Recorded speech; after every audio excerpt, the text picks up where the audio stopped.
ஒரு பையன் பழங்கால பொருள் ஒன்னால தன்னோட கண்ணை தற்செயலா கீறிக்கிறான். அது உடனே அவனை கோமாக்கு கொண்டு போயிருச்சு. அவன் கண்ணை முழிச்சு பார்க்கும்போது அவன் ஒரு ஹாஸ்பிட்டல்ல இருக்கான். அங்க ஒரு அற்புதமான விஷயம் நடக்கும்னு அவன் எதிர்பார்க்கவே இல்லை. அவனால ஒரு மெல்லிய துணிக்குள்ளேயும் கான்கிரீட் சுவருக்குள்ளேயும் என்ன இருக்குங்கிறத பார்க்க முடியுது. பக்கத்து ரூம்ல இருக்க நர்ஸோட ட்ரெஸ்ஸுக்குள்ள இருக்க செயினை அவனால பார்க்க முடிஞ்சு. அதை பார்த்து அவன் அதிர்ச்சி அடைகிறான். ஆனா அவன் அது தன்னோட கண்ணுல ஏற்பட்ட காயத்தினால ஏற்படுற இமேஜினேஷன் நினைக்கிறான். தென் அவன் ஒரு ஆப்பிளை எடுத்து பார்க்கறான். அந்த ஆப்பிளுக்குள்ள இருக்க ஒரு புழு அவன் கண்ணுக்கு தெரியுது. அந்த நேரத்துல ஒரு டாக்டர் அவனை செக் பண்றதுக்காக உள்ள வராரு. அந்த பையன் நிமிர்ந்து பார்க்கும்போது அந்த டாக்டரோட ஃபேஸ்ல மாஸ்க்கு அடியில ஒரு மச்சம் இருக்கத பாக்குறான். அது உண்மையான்னு தெரிஞ்சுக்கிறதுக்காக அந்த பையன் டாக்டர் கிட்ட உங்களோட மாஸ்கை ரிமூவ் பண்ண முடியுமான்னு கேக்குறான். அவன் நினைச்சு பார்த்த மாதிரியே அந்த இடத்துல அவருக்கு மச்சம் இருந்துச்சு. அப்போதான் அவன் தனக்கு எக்ஸ்ரே மாதிரி பவர் கிடைச்சிருக்குங்கிறத ஃபீல் பண்றான். அடுத்த நாள் அந்த பையன் தன் ஃப்ரெண்டோட மார்க்கெட்டுக்கு போறான்.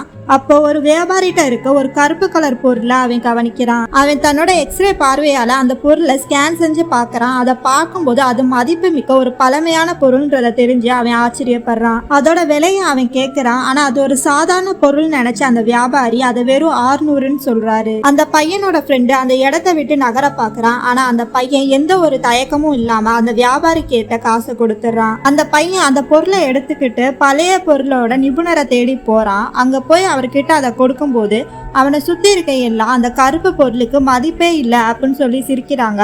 ஆனா அவன் ரொம்ப அமைதியா அது கருப்பு கிடையாது சிகப்புன்னு சொல்றான். ஆனா அவன் சொன்னதை யாருமே நம்பல. அந்த நிபுணர் ஒரு பூத கண்ணாடியை வச்சு அந்த பொருளை ஆராய்ச்சி பண்ணி பாக்குறாரு. அவர் ஒரு துணியையும் ஆயிலையும் போட்டு அந்த பொருளை தேய்க்கிறாரு. அப்ப அந்த கருப்பு நிறம் போய் சிவப்பு கலர் தெரியுது. அதோட மதிப்பு குறைஞ்சது 80,000 ரூபாயா இருந்துச்சு. இதை தெரிஞ்சுக்கிட்ட அந்த பொருளை வித்தவர் அவன்கிட்டயே வந்து அந்த பொருளை 60,000க்கு தனக்கே தர சொல்லி கேட்கிறாரு.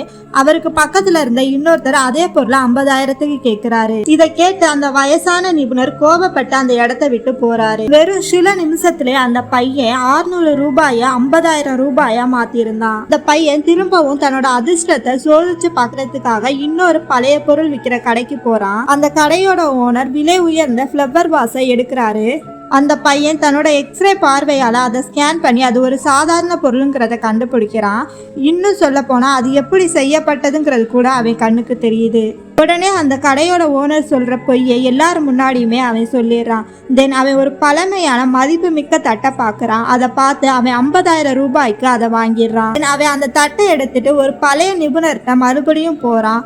அவர் அந்த பொருளை பார்த்துட்டு இது சாதாரண ஒரு பொருள் தான், இதுக்கு எந்த ஒரு மதிப்பும் இல்லைன்னு சொல்றாரு. அந்த தோல்வி அவனோட பழைய பொருள் பற்றிய அறிவு அவனுக்கு அந்த அளவுக்கு ஆழமா இல்லைங்கிறத அவனுக்கு உணர்த்துது.